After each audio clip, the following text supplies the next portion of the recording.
Hello there, my name is Lamin Jai and this is News Review. Thank you for joining us. Coming up on the show today, police have begun a massive test exercise for drivers. As a top testing officer warns that any driver that fails to turn up or take part in the test will not be or will not have clearance to be on the roads. Gambians are increasingly turning to tricycles to get to work or run an errand. The FATU network has been finding out. But also, players in the tourism sector continue to struggle as the coronavirus pandemic continues to wreak havoc on the sector. We have a report on all of that, as well as Ahmad Jite, who is my guest today. Before all of this, we'll quickly turn to the papers and see what they are reporting on today. Only Jame can decide when to return. That's FTJ, Tawakari Tombong Jata. That's the lead story on the Standard. Gunjur murder suspect still on the run. Finance Minister speaks on Janet Commission's findings against him. Police trail suspect in General Bojang's nude picture scandal. GDP expresses concern over Senegalese incursions in Gambia. Lawyer narrates inhuman experience over COVID-19 airport protocols. NIS Jang cross-examined. Let's see the stories in detail there. The APRC leader, Fabakary Tombong Jatta, has said exiled former leader Yaya Jammeh will decide when to come back, and he could be here as early as next week. Jammeh went into exile in Equatorial Guinea in 2017 after his rejection of the 2016 December presidential election results ensued a political impasse which led to deployment of regional troops to force him out. Jammeh's return will entirely depend on him to decide. He is a son of this country, and there is no law, power, or whatsoever that would deny him from returning. He's just waiting for the right time. That is according to their party's leader, APRC leader there, Fabakary Tombong Jatta. The Standard is also reporting that Gunjur murder suspect still on the run.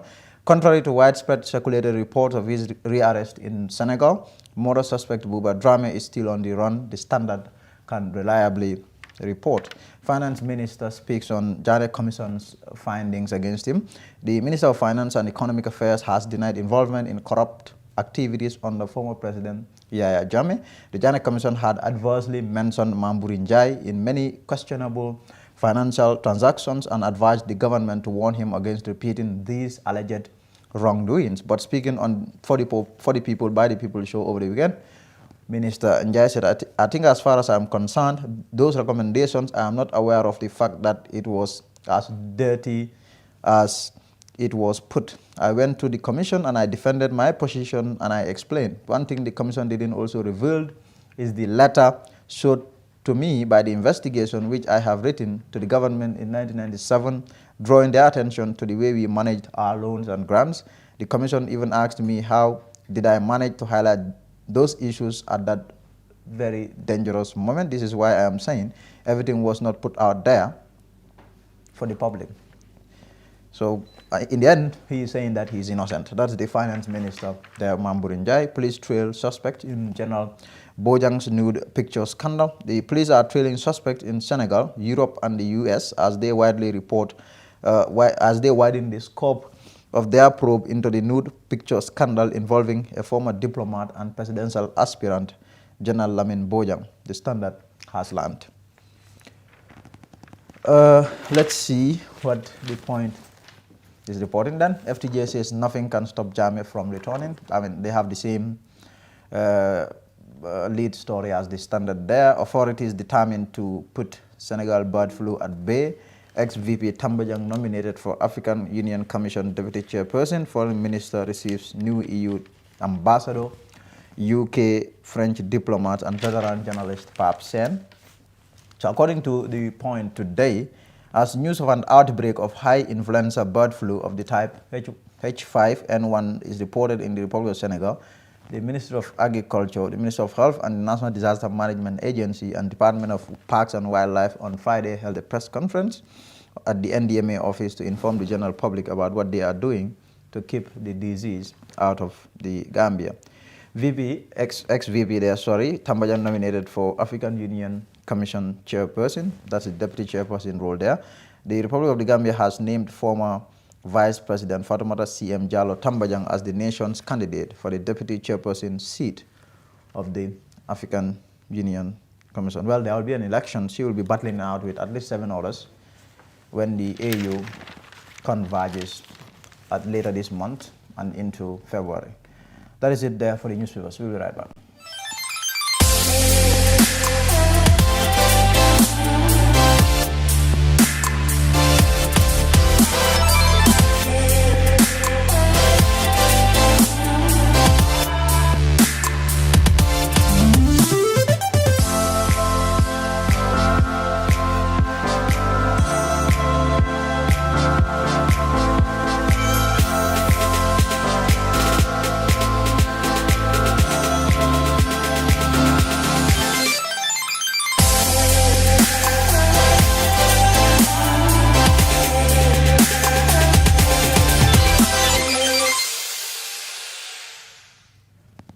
And welcome back. So police on Tuesday commenced a test exercise for drivers and vehicles nearly a month after the police chief made a decision for all of our country's drivers to undergo basic driving test there. High rate of road traffic accidents last year saw the Inspector General of Police halt the issuance of driver's license and for all the nation's drivers and vehicles to undergo testing. The exercise commenced today, that's on Tuesday, across appointed test centers across the country. Among them, the Independence Stadium. More in this report.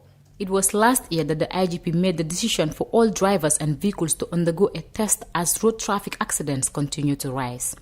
And today, the exercise finally began. At the Independence Stadium in Bakau, one of the many test centers, Principal Testing Officer Amadou Baji explains the testing process.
Watanbe, brought to you by Afrisa. Be part of the amazing conversations with Gambia's greatest minds and personalities. Get ready to be entertained, inspired, and motivated on the Watanbe platform.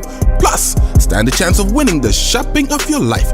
Call or SMS 1010 for $3 is only to win cash prizes and a free shopping spree. Join Watanbe live on GRTS and social media on Mondays and Fridays at 9 p.m. Kylie New Watan. Where AfriCell goes.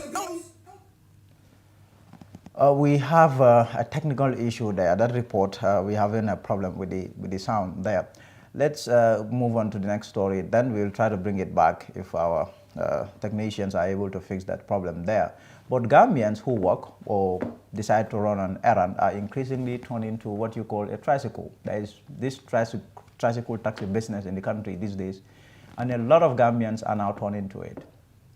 The Faros Network has. The motor tricycle, also known as the three-wheel motorcycle, is a three-wheeled vehicle based on the same technology as a bicycle and a motorcycle. It is normally powered by an electric motor, scooter, or a car engine. Amadou Saidi is a motor tricycle driver for the past 6 years. Business I start time when I'm in school, but not school yung complete no. So I'm students work on Wanyama without no job. So unkoko elongana join with this, because to empower myself there. Because I'm a youth, so ila ululale uluye yeta sili Wanyama for the home you cannot do nothing for him. So that's why in 2014 I was in school. So school onyengaje ko parents ulma payment also no puruka joro okay, So Nkoko let me just wake up and plan something for my future. That time we Kenyan Sifal label on the water, this new one they don't come in now.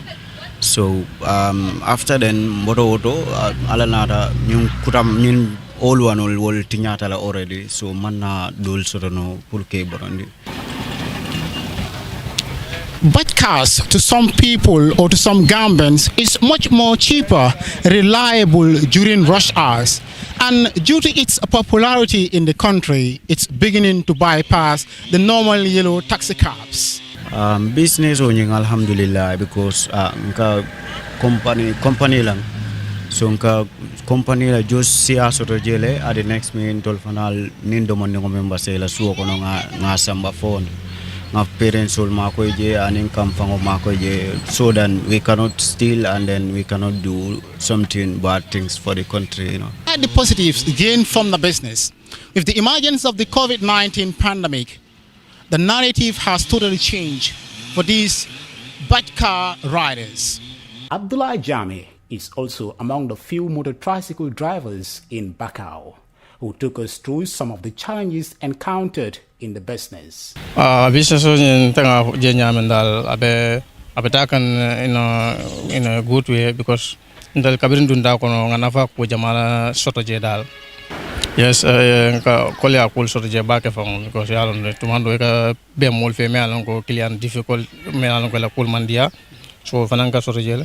Yeah, anu bo pare ani bilin sasa fana na nga kolya ko jama fana soto je business so nyel lota ba ke ma because non de natra no business so ba nyama by this time itna jam fay moto tara lo ranja so ya katara ni sisino be borganda katara mulbe be do ko la tan ita moto fanga tara jam ba sai tan do katara bay moto jarane mulbe lo re no yeah so when na business so nyel moto ko ma ba ke kete sasa nyinde no. The cost of fare for the bad cars is $5 for commuters dwelling around Bakau. With the country experiencing severe traffic jams, mostly during rush hours, most people are beginning to turn their focus on the motor tricycles. Osman Jata, reporting for Fata Network News Review.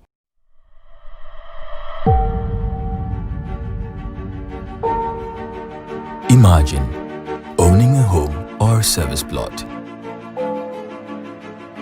enjoying the sunrise and sunset from a beautiful garden, morning hugs and beautiful moments with your loved ones, the never-ending stories, beautiful memories that will last a lifetime, making and sharing great moments with family and friends.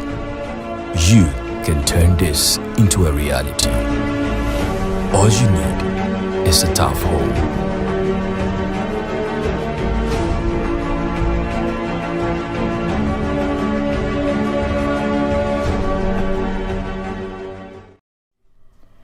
Thank you very much. So Ahmad Jite, my nephew, is with me.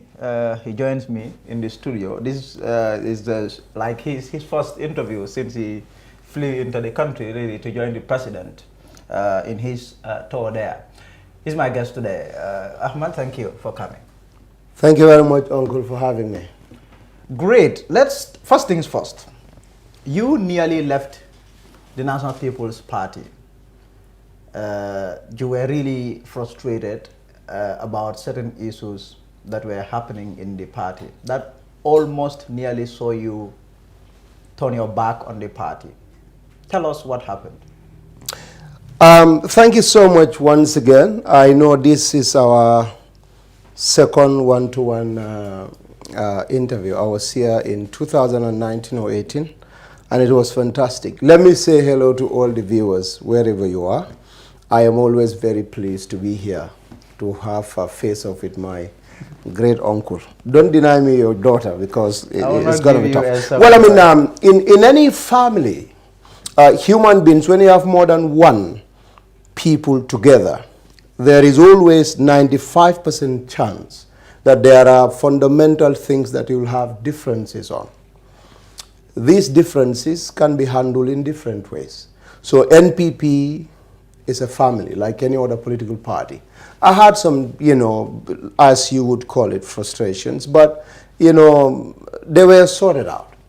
And I don't think it's important for us to. But I think for transparency's sake, you should tell us what happened. Transparency to who? transparency to country. Well, I mean, no, this is a party matter. To the public. You know, it's like when you tell Njai Kunda family, wife and husband, that you have a problem, and we've had you shouting and you know, quarreling, and that we should national matters, not necessarily private family matters. Well, even national matters, there are national matters that are private. If you get a job in government, there is a swearing that you do for secrecy. And no matter what, you're not supposed to tell those things to the public. But this is not about taking an oath of secrecy. Well, I am considering it a secrecy, something that is a party issue, a party Why matter. is it so hard for you to tell us this? It's not hard. It's you that is making it hard. No, you are making it hard for yourself. It's a family. It's a family matter. We've discussed it as a family, and it's resolved, and we're moving on, just like any other party would do. Just like any other organization, any other group, in fact, any family or couple. But this would appear a rift between NPP members here home and those that live abroad. Well, I wouldn't call it a rift. A rift is a very strong word in this case. Like I said, even in this institution, Fatu Network, there are things perhaps that the CEO would want, but the editor-in-chief would not. And there'll be issues. Sometimes it goes out or it stays in, depending on how the matter is handled.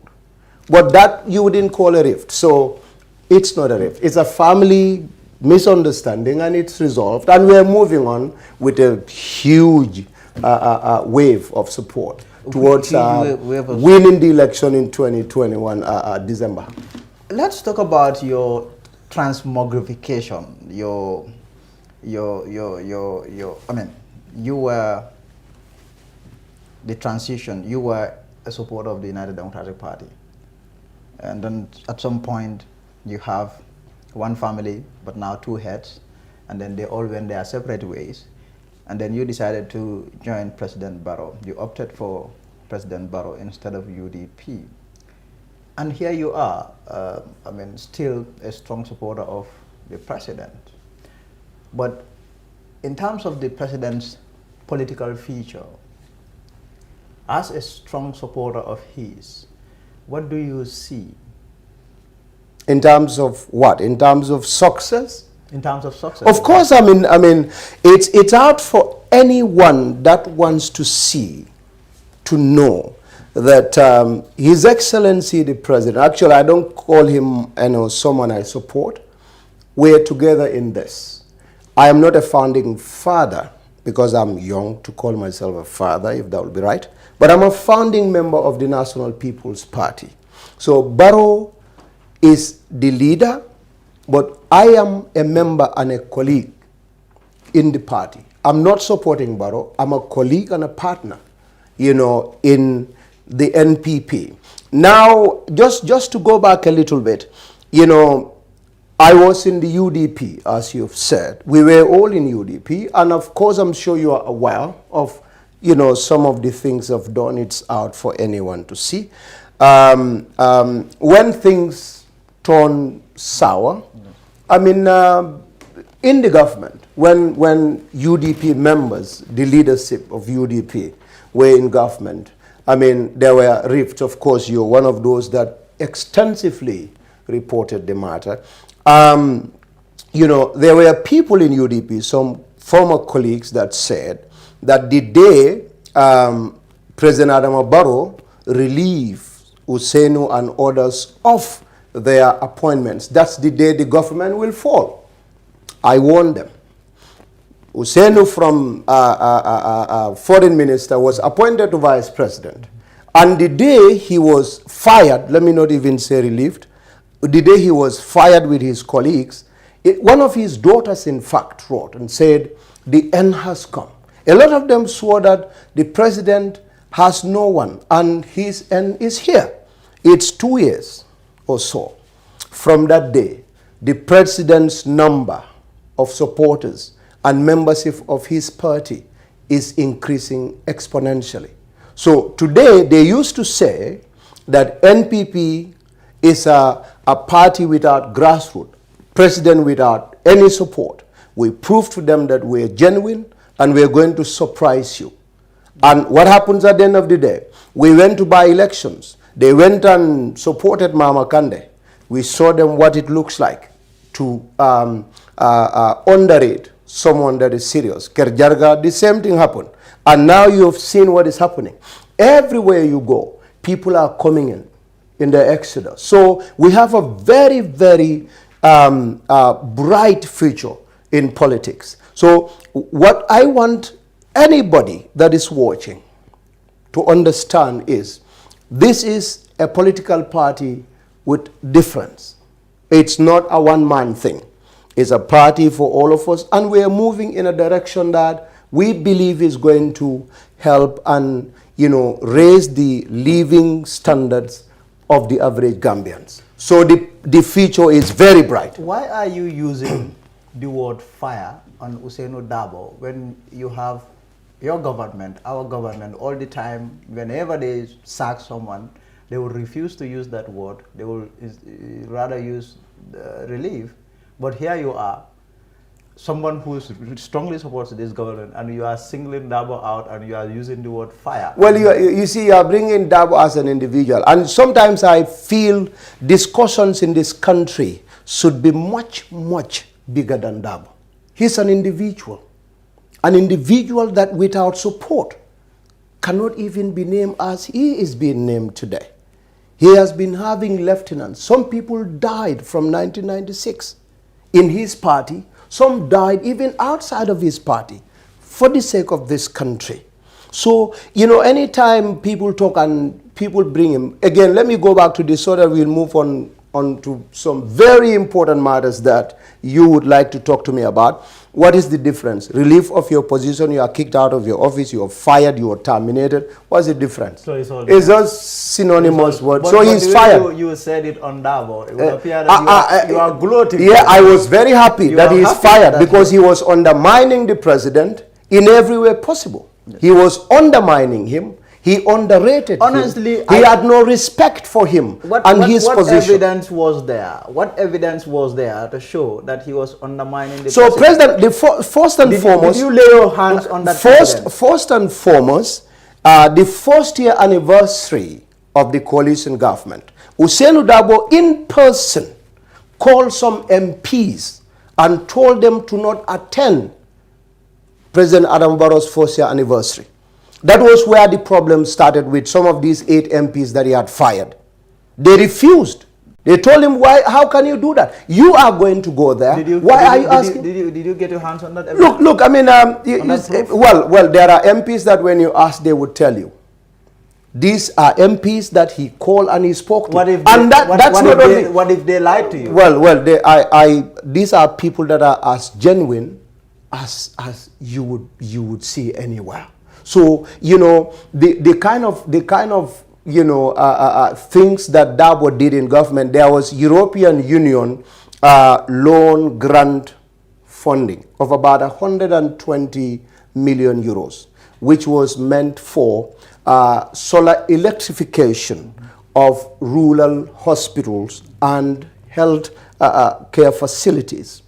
80% of that was meant to be grant, and the other one a very soft loan. The interest is very small. Ousainou Darboe, told his MPs to not support to not vote for that loan in Parliament. And of course, they talk about it. And these are some of the things that you call undermining. That is not only undermining. Why would you do that? To do it so that Barrow's development program, the National Development Plan, will not be, realized, and you would have things to say against the government for you to win your bid for whichever election you want to run for. So these are not only undermining, but they are dangerously dishonest of anyone who was in prison and was waiting to die there. Would you also say it's dishonest for someone to the suggestion or to the claim that someone wants to hijack someone's party? or take someone's, or wanting that someone's party to make. So when you are a member of a party, what do you have to say? That's what I'm coming to. United Democratic Party in particular, that's the one you're talking about, has a constitution that gives right to all bona fide members to vote and be voted for, and for any position. President Adama Barrow once ran for party leadership. Dabo wanted to. When the thing started, I was one of those that supported Barrow. That's where the rift came. And by law, by the constitution of UDP, it's only the Congress that decides that. Yes. If I were Dabo, he should have, acted differently to allow people to do their politics and let things be settled at Congress, where democracy will go to work. But before that, they've started calling all of us hypocrites and wolves in sheep clothing because we supported Barrow. Before we went to Congress, I'm sure you knew that drift started before the 2020 November Congress. Was it 2019 November Congress? That was well before that.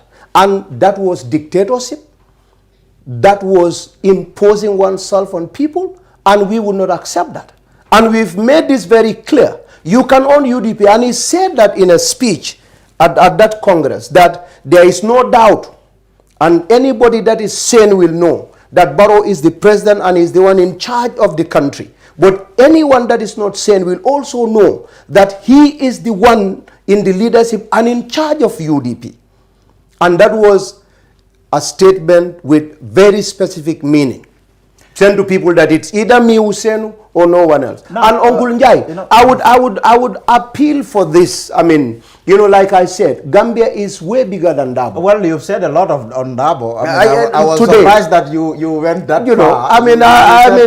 Let's talk about, there are a lot of great things that... I didn't want this interview to be on Dabo. Yes, please. But you somehow veered off. But let's talk about the issues. Yes. Let's start with the president's competence, for example. Okay. Here is a man who, when he was coming to power, promised that he laid out a plan that he was going to rule the country in a certain way.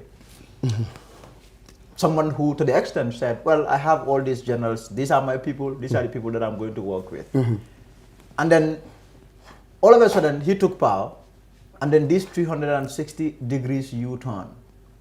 I mean, the president was asked, I was there, when the president was being asked these questions of whether he was going to work with those people, he was going to hire those people that really worked with Jammeh to run this country. And what he said no, he wasn't going to do that because he had already a lot of people in the bank for him.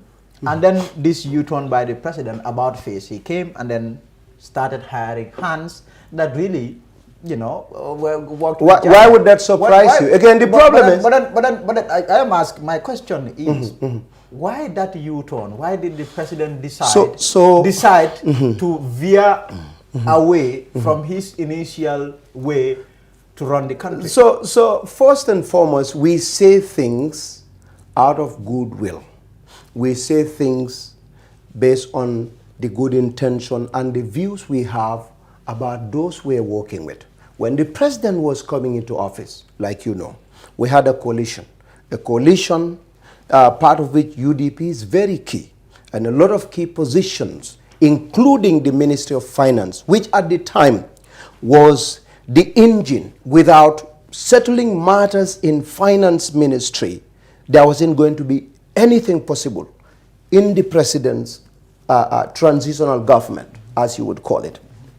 When we came in, for whatever reason, the World Bank and IMF had conditions put in place for Gambia to be supported. One of them is the state-owned enterprises, SOEs, needed to be audited. You need to audit them, the extent to which damages were done financially in these institutions, and how much work needs to be done, how much money they need. Gamtel, Gamcel, NAWEC, Ports Authority, and all of this. Now, World Bank gave Ministry of Finance the go-ahead to do bidding. The bidding for companies that will that will audit these institutions. Amadou Sane from UDP, the most trusted, one of the most trusted of President Adama Barrow, because when UDP chose Usenu and Lamin Dambundeba, may he so rest in peace, President Adama Barrow himself chose Amadou Sane as his finance minister, because he worked under him in UDP executive as deputy treasurer, and he trusted him. He appointed him as finance minister. Amadou Sane delayed that auditing of SOEs, even though that is one of the key conditions for government to receive funding from the international donors or loans from international donors. He delayed that almost by 1 year. Do you know the reason? Because why he did his own auditing firm is the one he gave the contract to, which was a terrible conflict of interest. Of course, there was a Zimbabwe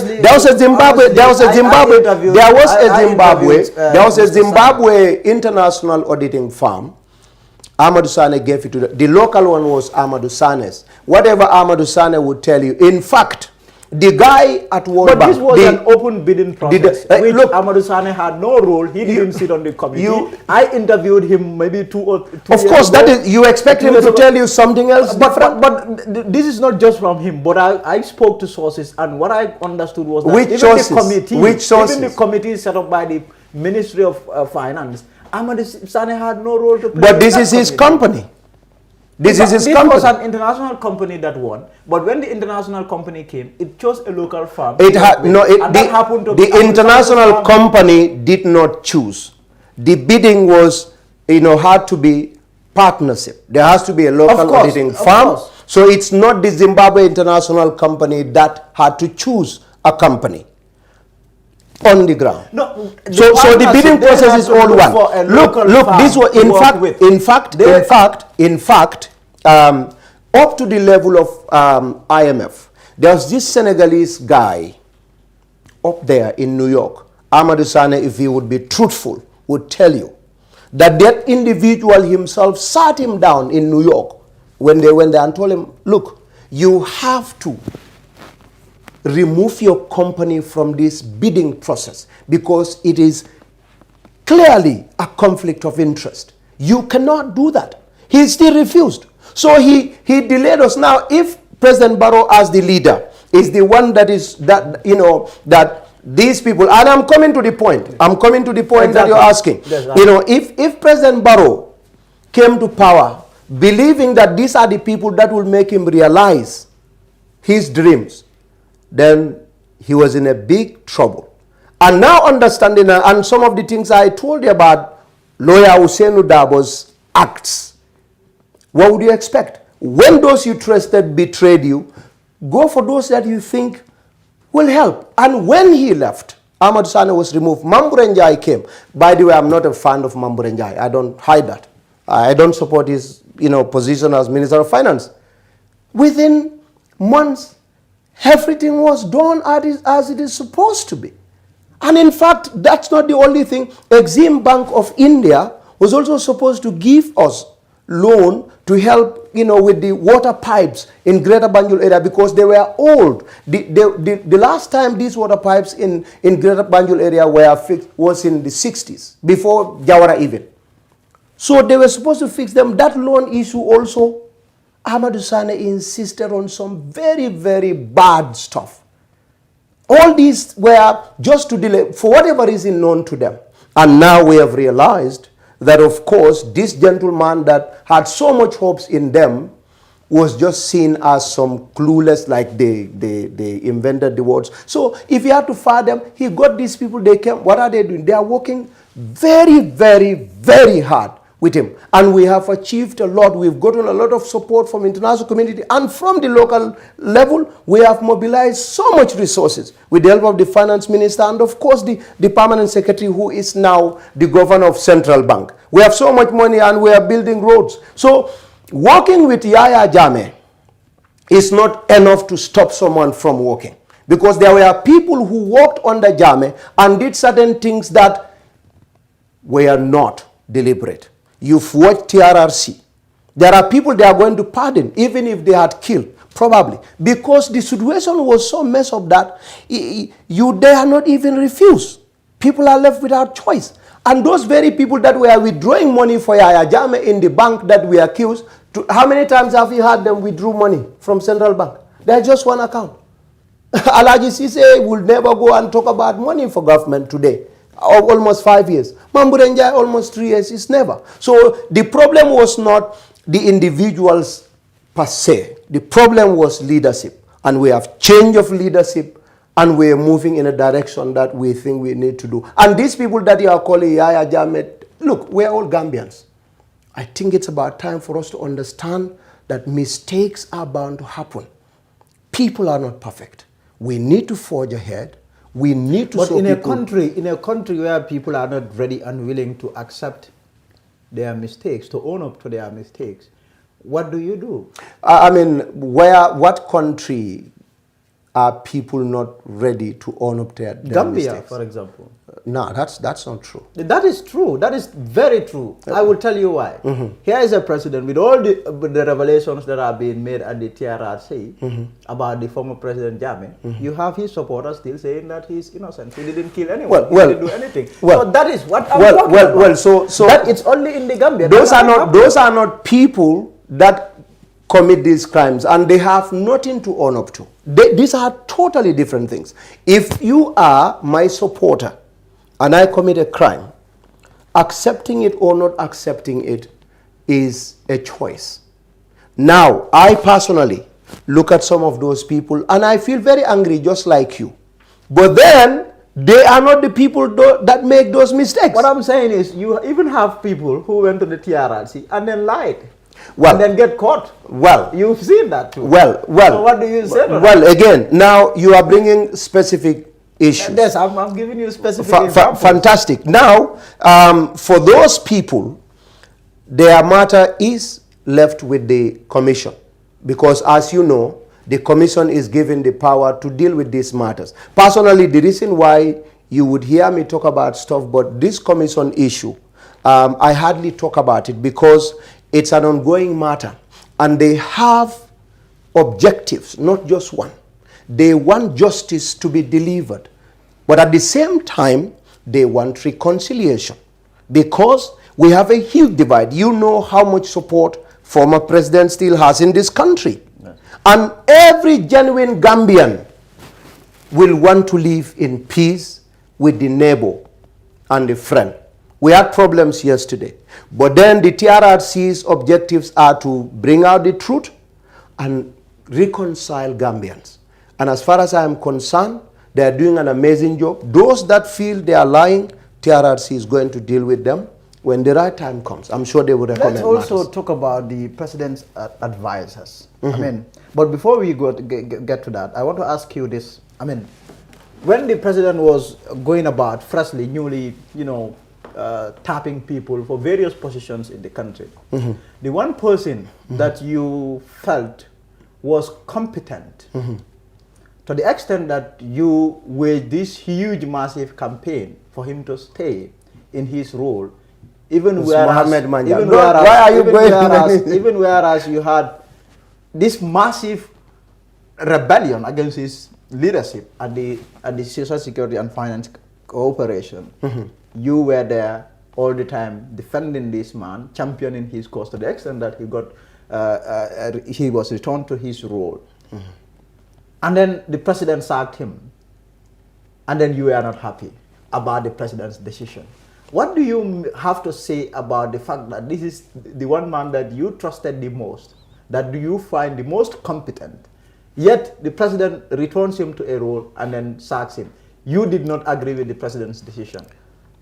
So like I said, in any setting, you will always have one or two things that people have divergent opinions on. And Manjang's case is one of them. He was moved from Social Security to Senegal or Gambia Secretariat. Now, we have different path when it comes to the world of work. You have people that are purely professional, and there are those that are politicians and professionals.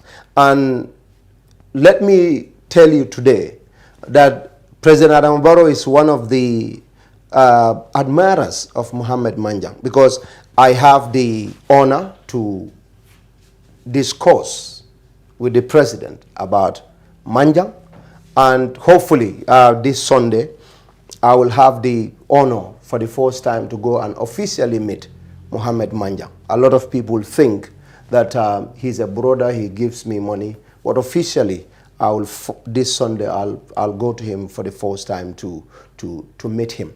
He's one of those that I want to remain in the president's government, because he has done an amazing work at Social Security. And he's a professional, he has an excellent track record.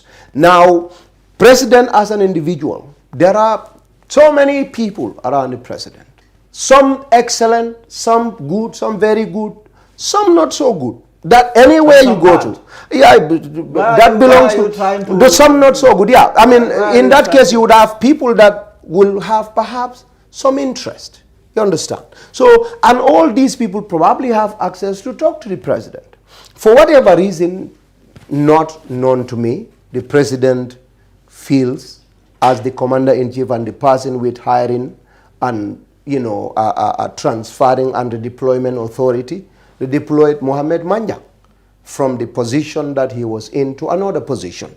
My objective was for Manjang to have accepted the position that was given to him, and for Jite to continue his fight to make sure that if there is any evil man anywhere that is trying to make life between Manjang and President Adama Barrow difficult, to understand that these people are inseparable, because they are both Gambians that love this country. Manjang loves this country so much, and President Adama Barrow loves. So Manjang didn't accept the job, and I wasn't very happy about that. But I equally, I mean, you know, I personally spoke to the president to plead to get Manjang back, and that negotiation is going on. And again, this is a brotherly matter. I want Manjang in, and I want him with the president and not with the other people. Now, there were people who might have think he's UDP. I am not saying they said. If there is anybody that said he is UDP, I knew UDP people who said Manjang, in fact, was invited to one of their, I don't know, reviews of some documents. He said, I don't know what you guys are talking about, because I do not belong to your party. I don't belong to any party.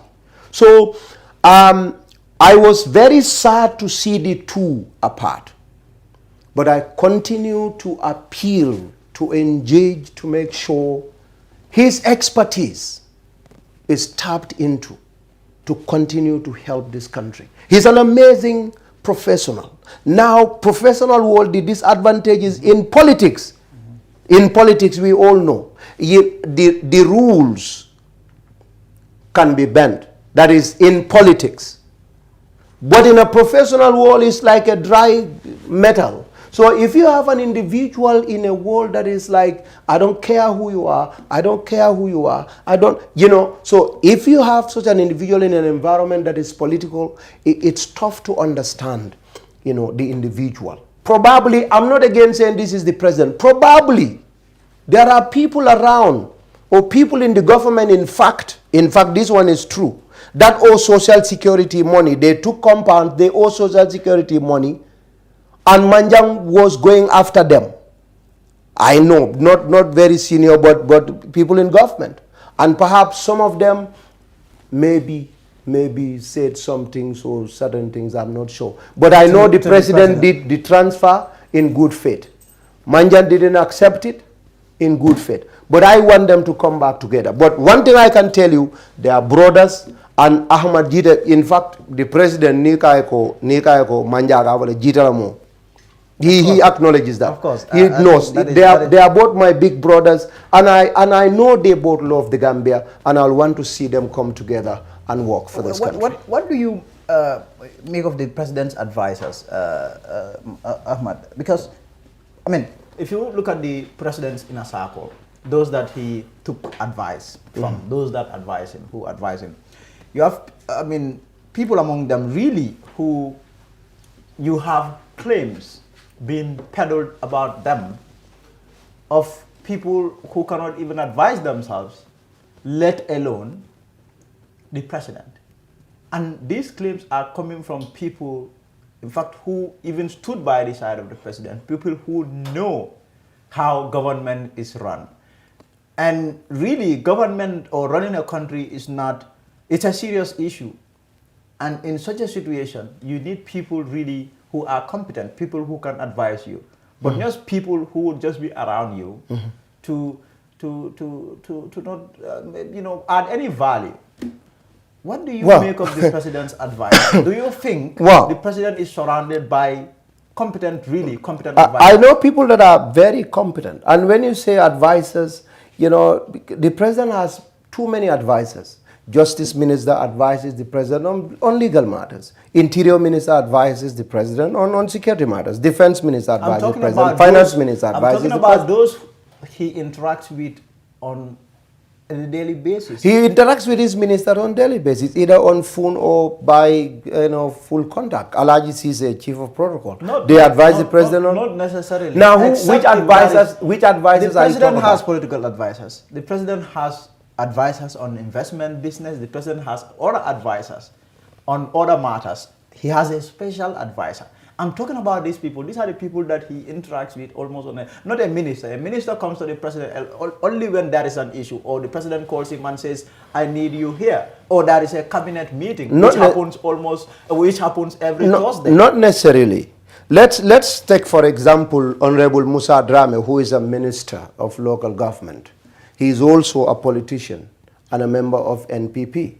Musa, perhaps, there might be a land issue in Yundum, and VDC, for instance, comes out and they start shouting and said the land belongs to the people of Yundum and VDC needs it. And they go to Musa and you look at it and you know that no land in this country belongs to a village. Every land belongs to a kabilo or a particular family. So, you have the law. Sometimes the law will say, let this happen. And the minister, as a minister and as a politician, will get the attention of the president about what is legally right, but equally what is socially and politically fit in that situation. So you look at the political dimension and say, okay, what's best for this? And this will not equally affect the country. It's going to satisfy the village, and rightly so. But on the legal, from the legal point of view, it may not necessarily be. So, Musa can go to the president on Sunday and they have lunch and they have these discussions. That this is what the justice minister would have advised. But as a local government minister and a politician, perhaps this is what I think would be right. In the interest of that community, and they solve that problem. So the ministers don't only go to the president when he needs them, because a lot of them are members of his political party. So they advise him on politics and they advise him on what's going in society. Now, I know what you're trying to drive at, when you say these special advisors, and I can tell you that it's not everybody that is not highly educated that is stupid. There are a lot of people that didn't go to school, but they are excellent businessmen and women. They may not write a powerful concept on paper. Do you realize that a country is not a business? Well, you are asking me about advisors on investment. Investment has to do with business. And I'm giving an example of that. So a country is a combination of very many things, including business. Exactly. So if you say the government is not business, I don't know what you're talking about, because investors come in a country is way more than business. But business is an aspect, and I'm talking about that aspect because I cannot just put all of them together all the time. You have to speak about specific things. So you have that, and you also have advisors that are for politics. And of course, I mean, they don't have to go to school. The best politicians in this country are those that do not even have grade 9 or grade 12. What makes them the best? Well, because, you know, they know the culture of this country, they know the norms, they know the social organization and structure and hierarchies, and because they understand that, when they do their politics, they go to grassroots and they target the right people. When they get the right people, you get the society. And not everybody that jumps and writes big things on paper, like, you know, I mean, some politicians, that's not what gets you there. So you see some of them, and yes, when you interview them, they don't speak good English, they don't, but they are so very is that good. what you call the very good politicians? Those that understand our cultures and then that's it, but not those really who can go to people and explain to them how their lives can change. How do you explain to them how government is planning to bring development? So here is again something you need to understand. Yes. In politics, we have two sets of people. We have those that will run when government is formed, and we have those that will get government to where it needs to be. And in that I mean, you have political parties. They go to people, they promise them, I am going to build this for you. President Alabaro will go and tell Gambians, for instance, or Usainu Dabo will go and tell Gambians how he is going to technologically transform this country, how he is going to help with the health sector, for instance, Usainu Dabo, because he's the one you always want to use as an example. But Dabo is never a health expert. He's not. He has no idea about how you administer, Brufen or Tylenol. He has no idea about that. He doesn't know how to, do a back-end work in programming, computer, software development. He has no idea, but he talks about this. That is because when you put him in power, he is going to get the right people. So in politics, for instance, have you ever seen Mambu Njai speak on a platform? No. Have you ever seen Mohamed Manjang speak on a political platform? No. We've never seen Dr. Tangara speak on a platform. But when the president came to power, you have these technocrats put in place. Now you have these two sets of people. Those that understand how the society works. But they also know what the society needs. These are the intermediates. They go to them, they convince them, and these people entrust them with position. And now you put these ones that know the things that these other ones need at the grassroots, and they tell them this is what they need, deliver it. And that is what we have our ministers doing, our permanent secretaries. That is what they are doing. So what else do you want? Now let's talk about the issue of greed. Greed. Okay. The president, this is a man who promised to stay in power for just 3 years. He said he's a businessman. Yes. Businessman who was returning to his business. He was just coming in as a transitional president, and then he was going to live for 3 years. As 3 years approached, I know all this is in the past, but one must talk about the past for you to have an understanding of the context, really, or where you are heading to. The issue here is the president now is heading into 5 years. Today is the anniversary, the 4th anniversary since he was sworn in at the Gambian embassy in Dakar. He's in his 4th year, heading to the 5th year. The 3 years issue now is long buried, long gone. Now he's doing 5 years. But you have a president who is now determined to rule the country again and again and again. No, that's not true. What? Of course, you have used 3 again, and not true.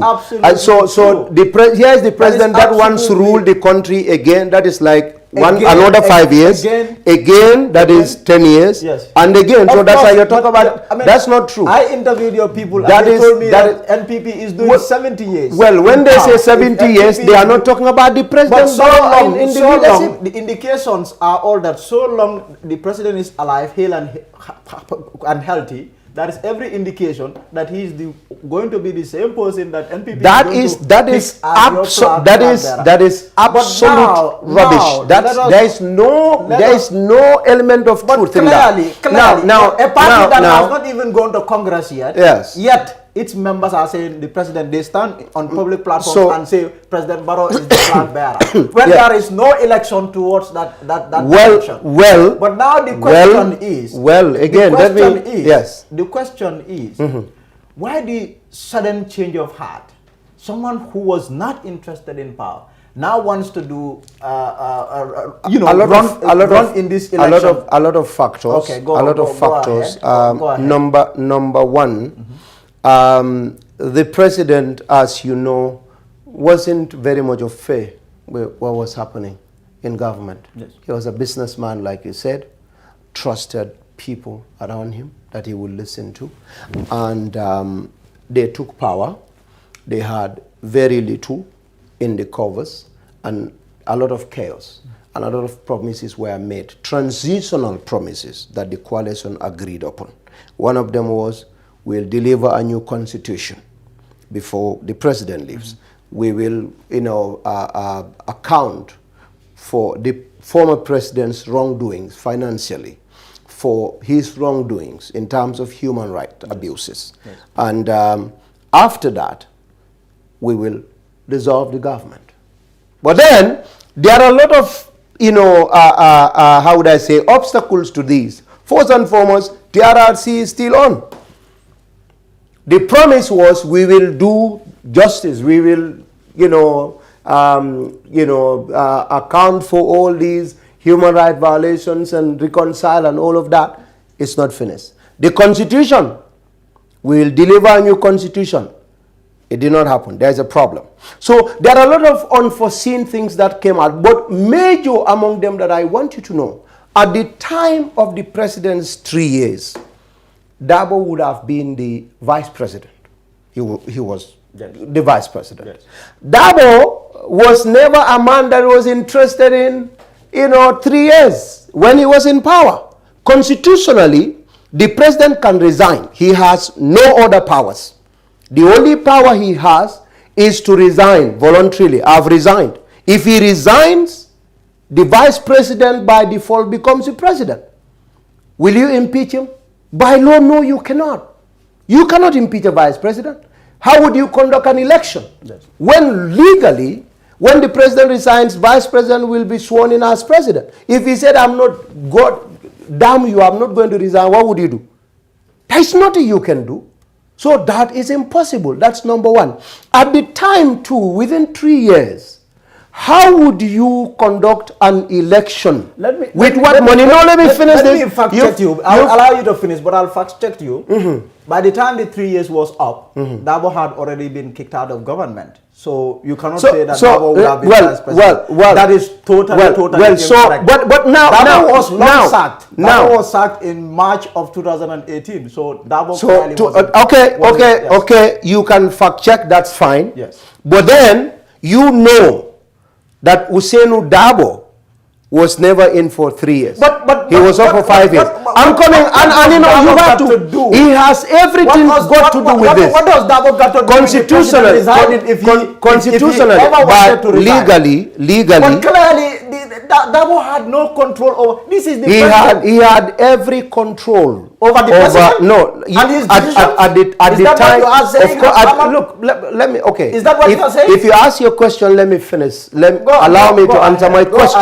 Go ahead. Now, you knew very well that before Dabo came out of prison, everybody agreed, and I pointed out something that is very important. There are many factors. You are bringing Dabo here. I have to finish. And I am not taking that. I am taking is that this is the president's vow. The president ought to live by his vow. He is not bound by that. You have only pointed out Dabo out of the many factors I brought in. And that is very unfair. That is nothing. I spoke about. I said you are in the agreement. I didn't only talk about Dabo. And in fact, Dabo was a big factor in this, because when he came in, he threatened. Perhaps the president didn't even know that if I refuse to step down, there wouldn't be any problem. So because the he was president not could not, perhaps, with all the resources at his disposal, he could go and advise himself well enough to know that Dabo was just saying whatever. Can I just finish this? Can I finish this? And I will let you ask your questions. And I listen to you, and let me also finish my deliberation. Now, Dabo's statement was very key in swaying the opinions and views of the people regarding these 3-year and 5-year problems. And before I get to that, I told you that this constitution, this agreement itself, had a lot of promises within it that were not fulfilled. The new constitution is nowhere yet. That's one of the things. And again, whether it's Dabo again, let's now say, yes, you have fact-checked that Dabo was out. Whether it's Dabo or someone else, by the constitution, if a president resigns, the vice president completes the remaining term. You understand? Let's assume we wanted a new constitution very quickly. We would have heard a referendum. Now that scenario has been made very clear. The constitution couldn't even go to referendum, so we couldn't have a new constitution.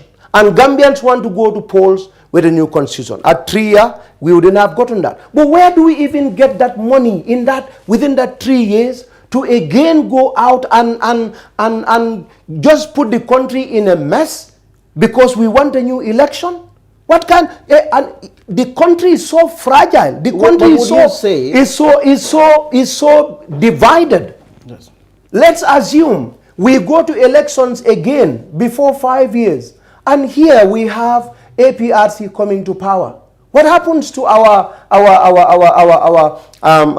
TRRC that is going on within 3 years?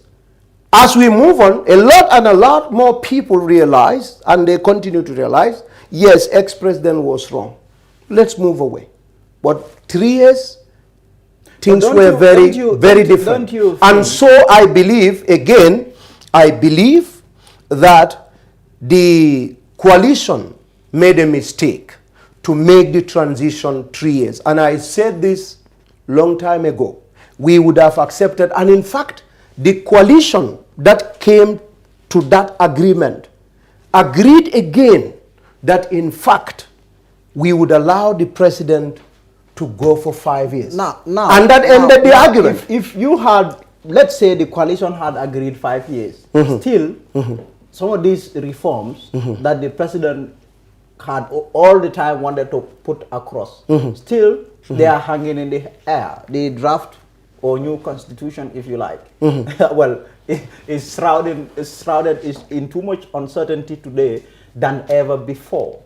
Then you have the security sector reform. Nobody really knows where it is. So clearly, even if you had given President Adama Barrow 100 years, there is every likelihood that he would not have. Well, so there's one thing. I'm putting this to you. I'll throw everything at you. Yeah, throw it at me. People will say that he's UDP. I don't care. I don't care. But then I'll throw all this at. Do you think that the president, this argument that the president must have veered away from the initial project, the initial program, short-term development, really short-term programs, to just implement short-term programs, not to necessarily come and then start rolling out all these grand, massive projects, which are going to take years and years to finish?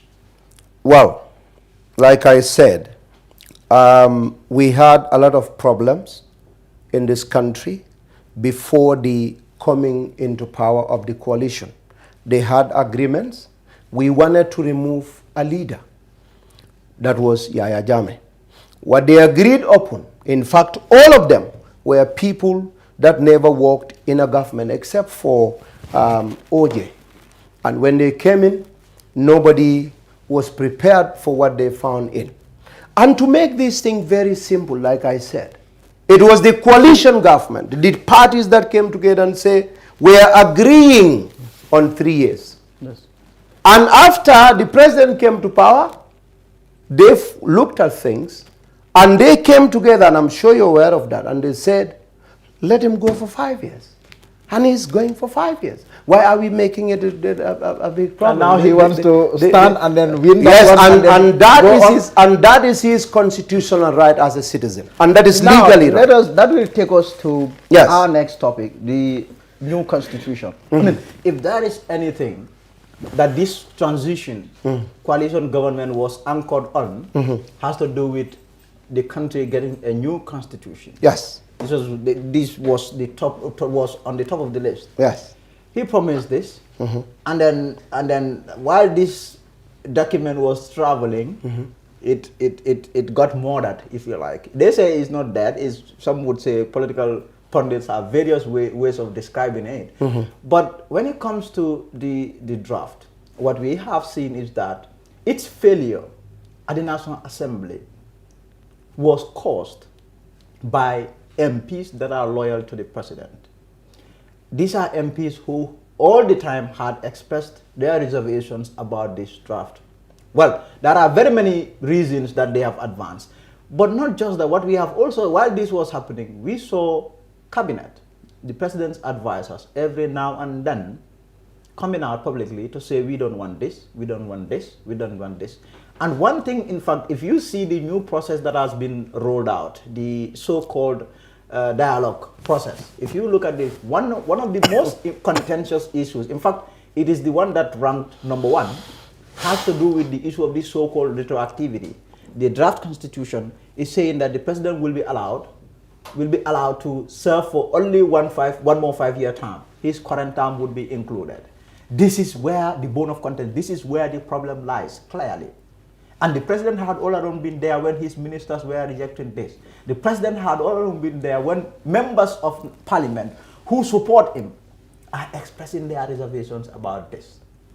And now, the draft constitution is in serious trouble, in serious distress. Do you think, really, this was fair to the country in blocking this new constitution? Because like I said, this transition, forget about the success or even otherwise of this transition if we don't have a new constitution. But now, its failure is caused by a government. The president is saying that came out and said he has nothing to do with this. But clearly he has every reason to do with it because it is his advisors and his MPs who blocked it. You've asked your question, and I would like you to give me time to talk about this because it's important. Yes, the new constitution is one of the most important agendas of the 2016 campaign. Yes. But a constitution that President Adama Barrow promised Gambians with the coalition was a constitution that is supposed to be unifying, a constitution that was supposed to be just, a constitution that was supposed to be very fair to every Gambian, and the one that would meet the international standards. Forget about what retroactivity and nonsense is about. Forget about that one. I'm a Gambian. During the 22 years of Yahya Jammeh, a lot of great Gambians that didn't want to work for Yahya Jammeh or that were threatened left this country. They went away in their thousands. They went and developed themselves. Some picked papers there for opportunity. That is the diaspora Gambians. Some became dual citizens. This CRC went round, and there were reasons and suggestions advanced. And one of them was who is qualified to run for the position of an MP and a president, and who is qualified to be appointed a vice president. And these people, of course, I was one of those that suggested when the first draft came out that Gambian diaspora cannot be excluded in seeking for elected offices, and that is the parliamentary and presidential.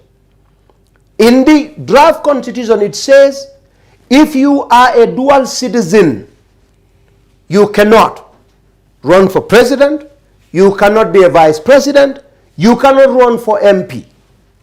Now, the suggestions we had is that Gambians that are outside they are exposed to a lot of great things. And you will only want them to come into the country and help in advancing the well-being of this country. A lot of them left not because they wanted to leave. They have expertise. The suggestion is don't deny them. Give them an option. Let Gambians with dual citizenships run for presidency. If they lose, they can keep their dual citizenship and go wherever they want to go. If they win it, give a condition. The moment you are declared a winner as president, you should work on denouncing whichever citizenship you have other than Gambian.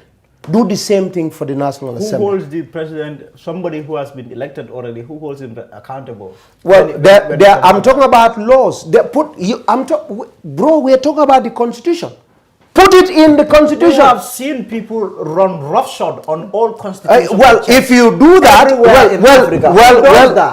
well, I am saying that if that happens, we have a National Assembly today that can impeach a president if the president is wrong, because we have democracy. Yes. I don't care about what is happening in other countries. I'm talking about a new chapter that Gambia is writing with a very clear mind and very good intention. Do not exclude diaspora from it. I personally never supported it, and because of that, I rejected the Constitution. That's one of the reasons I have. Now you're talking about President Barrow's retrospective aspect. I have this section, the first draft of the Constitution and the final, and I blamed Justice Jallow and his colleagues, and I would even think some of them are strong UDP. You remember Ousainou Darboe had a meeting with, an interview with Malik Jones, and he was fervently against this new draft and said the Constitution is never going to be voted, was never going to be supported by UDP. You remember that? If you don't go, Malik Jones has an interview. I remember that. Good. Now, Ousainou Darboe did that because in the first Constitution, in the first draft, Section 92, it points out people that are not qualified for to run for presidency, and conviction came in. But the first draft said the people, those that are exempted, and one of them it says the person that is pardoned by this constitution, and that it refers to this new constitution. So if you are pardoned by 1997 constitution, that is not enough. You will not be qualified for presidency. But if this new constitution pardons you, if you are pardoned by a president with, based on the new constitution that is going to come into effect, then you are okay. Ousainou Darboe knew that affected him. He had an interview, and UDP people said they will not support the constitution. Now what happened? When they went for the final draft, they removed this constitution. So as long as you are pardoned, that's fantastic. That's fine, because Ousainou Darboe and his people didn't like that. We are okay. But politics about bargaining. President supporters say, where do you see that in this world, that a constitution that is not alive can account for what happened in the past? That is bullshit. And we cannot even argue about that. It's not about him as a president. It's about him as a Gambian. And every Gambian should have that love for the other. The president's term in office from 2017 to 2020 is not supposed to be included. Retroactivity is not supposed to happen. In fact, there was a case here some time ago about this retroactivity.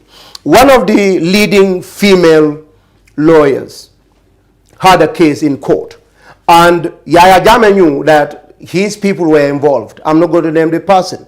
And then they went to Parliament very quickly when this case, particular case, was going on at the High Court or Supreme Court. Yes. They went and made an indemnity bill and introduced it. Now, anybody, they said anybody who acted in the name of government for any crime in security cannot be prosecuted.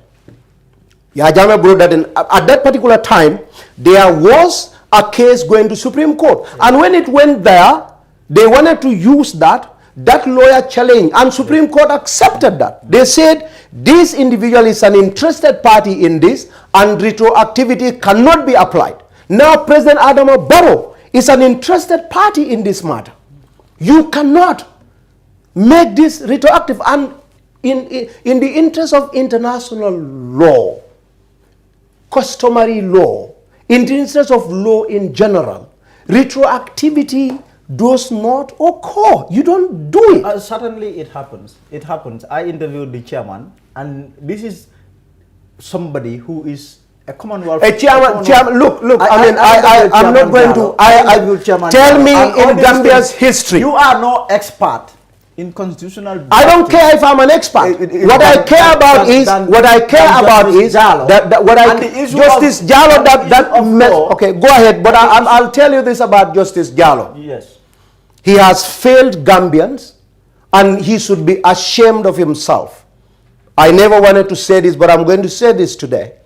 You went and, in fact, for justices, let me finish. President Adama Barrow, an elected position, a president that is elected by Gambians, the impeachment section of the new constitution, I'm sure you've read it. A judge is appointed by a president that is elected by millions of Gambians and National Assembly members. To impeach a judge, you need 2/3 of majority at the National Assembly. But a president, you need 50%. That is bullshit. I'm so, he should be ashamed of himself, Justice Jallo. There is wanting to be highly qualified. There is wanting to be highly competent. But there is wanting to be honest with your job. There is wanting to be very subjective in what you do. He's a qualified person, but in the case of this constitution, he is very subjective. He should be ashamed of himself. Look, and I'm not even going to be professional with that. Here is what you have caused. You have caused the death of a document or a charter worth $116 million. And look, that is what is also called due diligence, in law. What is due diligence? The due diligence, it was President Barrow who hired Justice Jallo, hired him and then asked him to do this job. Yes. So would you also say, if at all, going by your argument that Justice Jallo didn't do his job well, and the hiring authority, what do you have to say about the hiring authority? Lamin, very simple. I know. Because Lamin, the box should stop. I know you as a journalist, and I know your qualifications. And going by your records, I know if I give you a job of an auditor-in-chief, you'll do a good job. That's my objective, and that's my understanding of your records. If I give you a job and you go and involve yourself in tribal hate in radios and getting reports from people that talk about this tribe, that tribe, that is your problem, not me as the appointing authority. We know that Justice Jallo has a good track record, and the president trusted him for that. And based on that, they wanted him to go and do a good job. He went and do a foolish job. That is not President Barrow's problem. That is the guys, Justice Jallo's problem. And that, listen, when it comes to, in a situation such as that, we have seen hiring authorities owning up, telling the whole, anyone, stakeholders really, that this is what I have done and I have made a mistake. But the president got the chance, he got the opportunity to speak on this. But there was no mention of all these things that you are saying. The president made no mention of that. Justice Jallo went and did a bad job. He hired him to do a good job, and then he went and did a bad job. Ahmad Jite, I am a Gambian citizen with rights and with no national. Can I finish? Can I please finish? Can I finish? Go ahead. You've talked to me. No, I just want to ask a quick follow-up question. I have not finished this first. I have not finished this first. I have not finished. That you are not a Gambian. You just said that you are a Gambian citizen, but I've had people say. Do you have my passport? He has my passport. I don't even talk about that. Do you realize that there's a lot of foreigners who get our national?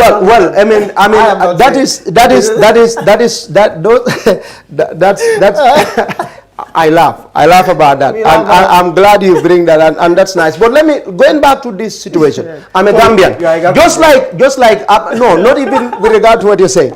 Just like other people will blame the president for everything. They are Gambians. I'm a Gambian that have right to say what I am saying. But then the president never came out to say that, you know, Justice Jallow did a bad job. In fact, he thanked them. That is, the president feels he has assigned them a job, and the role is now left to, you know, institutions that are independent of his branch of government to do their job. And as you are aware, Gambians both in and outside the country called these MPs and told them their views and what their positions are. And they applied democracy to the latter. This happens in British Parliament. Several times Britain wanted to leave EU.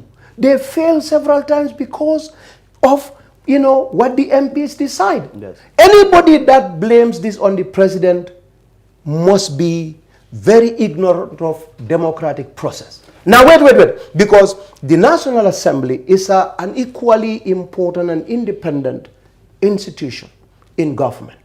Now they are equally elected like the president. They listen to their representatives. You come to them and tell them what you want them to do for you. The other party comes and tells them what they want to do. After that happens, they go and decide in parliament democratically. What I am happy about, what I am impressed about is nobody said that election, that voting that happened in National Assembly was rigged by a particular party. Democratic process took place. Everybody saw it on TV and they voted democratically and no won. And that is how democracy works. There is no other, magic to it. People that didn't want it succeed.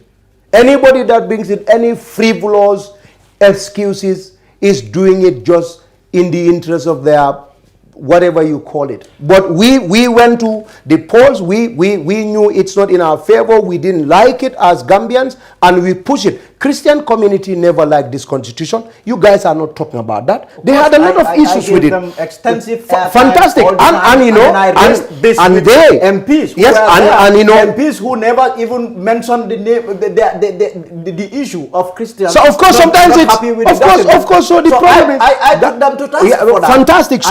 So MPs and ask them questions. And that tells you, and that tells you, and that tells you that it's a lie that people think retroactivity is the problem here. You have many people with different interests about this new constitution, and Justice Jallow failed many of these people, and the constitution is thrown out. I cannot accept a constitution that will make it more difficult to impeach a judge than a president. That is foolish. Really, I think that is very foolish. I think we should be honest enough. The NPP camp should be honest enough to tell Gambians that there is just one, and I mean just one reason why they brought this. Now, when you do that, when you say that, you will be very unfair. Yes. Again, I told you this. Yes. There was a section that didn't favor Dabo. No, and UDP people. Why are you making it? I am. Of course, I need to. No.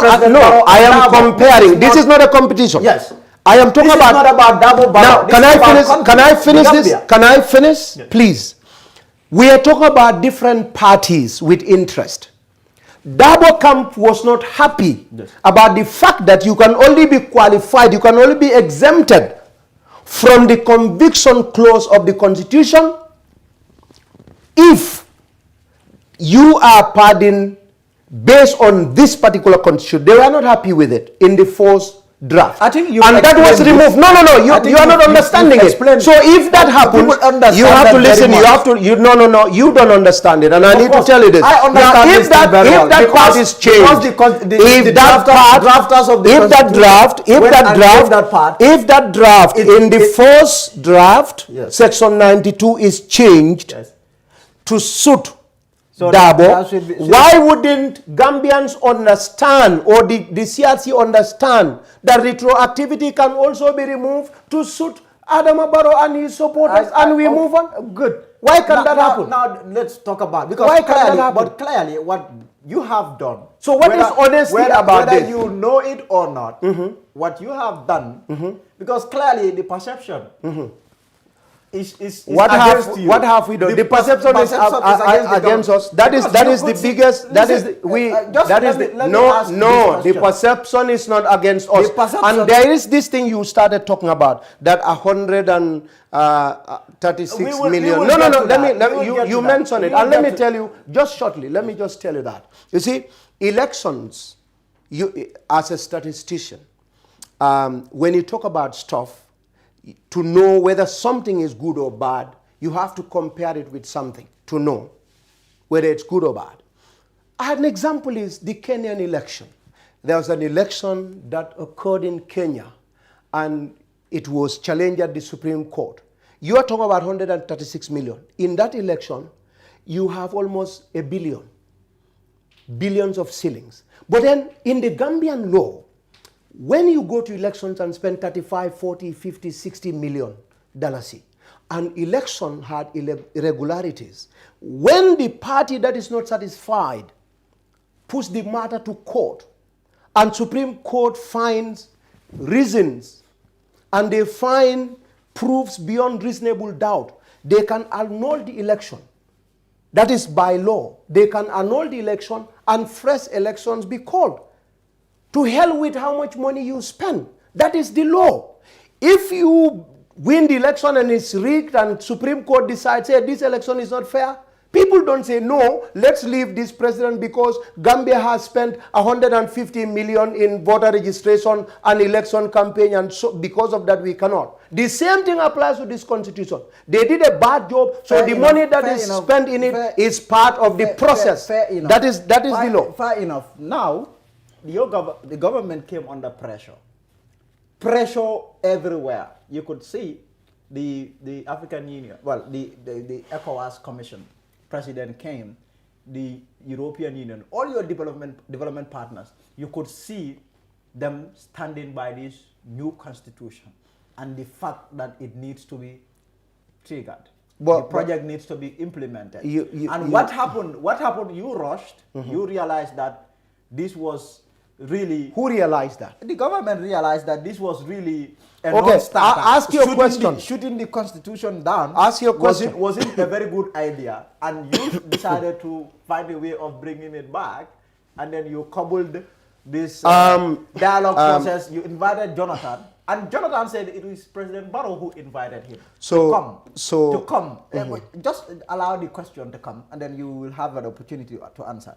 And then he invited former Nigeria President Goodluck Jonathan for him to come and talk to all the stakeholders. I was there. I represented members of the Gambian media, and myself, that is clearly what I told Jonathan. I told him, listen, this is what happened. And what happened is MPs who support the president, who want him to stay in power for another 10 to 15 years, who I interacted with, who told me this, who said that what the drafters of this document did was wrong in bringing this issue of retroactivity, and so they are going to vote it down, and they voted it down. But now you see what has happened. Now it's just a few months to elections, and this dialogue process, there is still a standoff, a stalemate, because all the parties that he consulted, just maybe a few who said, who are insisting that this issue of retroactivity should be eliminated. But all the parties that Jonathan went to, they said they had no hand in this. Their MPs voted, in fact, voted for it. So there is nothing like dialogue between them and anybody, or a standoff between them. Their MPs supported it. So you have one party. Just let me come. You have one party. You are not asking me a question. You are narrating, and it's been 3 minutes now. I have to narrate for you to get the question. I got it. Ask me the question. Yeah. So now, do you realize that this new way of reviving this constitution is clearly headed for failure? So again, there are a lot of problems here. First, I don't know which many parties, because before this constitution came to parliament, even NPP didn't have official members in the parliament. You can accuse, you can say all that you want. But it was after the throwing away of the Constitution that legally and officially we have one MP in Parliament. Now, when you look at the Parliament's composition, the number of people that didn't vote for this were not only the 8 independent. You had some from APRC. You had some from NRP. Now, NRP is I don't. Well, NRP is legally so, for APRC. We are talking about they had to or they ought to vote against this because they are also protected. They are a political party. Let's agree with that. Now those that said they had no hand in this had no representative in the Parliament. So how would they have a hand in it? Well, I mean, that's just you talk about many. Now I recognize I'm talking about all the parties. You said Uncle, you said just very few supported NPP in those this are case. The parties that supported the president. Now how many parties do we have representative of in Parliament? UDP, GDC didn't support the Constitution.